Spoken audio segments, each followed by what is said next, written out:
Operation Sindoor ద్వారా దేశీయంగా అభివృద్ధి చేసిన బ్రహ్మోస్ క్షిపణులు పాకిస్తాన్లోని వైమానిక స్థావరాలను ధ్వంసం చేశాయని కేంద్ర హోంమంత్రి అమిత్ షా అన్నారు. అయితే చైనా నుంచి అరువు తెచ్చుకున్న గగనతల రక్షణ వ్యవస్థలను పాక్ ఉపయోగించలేదన్నారు.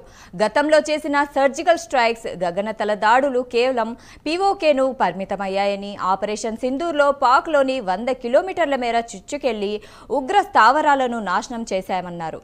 దీంతో ఉగ్రవాదంపై దాయాది దేశం చేసిన అబద్ధపు ప్రచారం బహిర్గతమైందన్నారు.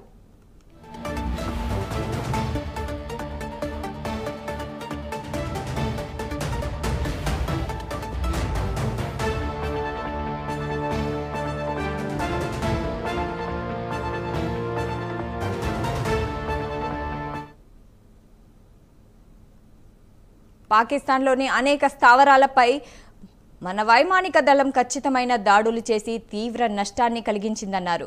సరిహద్దు భద్రతపై చరిత్ర రాస్తే ఆపరేషన్ సింధూర్ సువర్ణాక్షరాలతో లిఖించబడుతుందని తెలిపారు. తమ దేశంలో ఉగ్రవాద కార్యకలాపాలు లేవని ప్రపంచానికి పాకిస్తాన్ చెబుతుండేదని, దీనిపై భారత్ తప్పుడు ఫిర్యాదులు చేస్తుందని వాదిస్తుండేదని అన్నారు. ఆపరేషన్ సింధూర్ ద్వారా ఉగ్రవాదులను తుది ముట్టించి పాక్ వాదనలను బయటపెట్ట చేశామని కేంద్ర మంత్రి అన్నారు.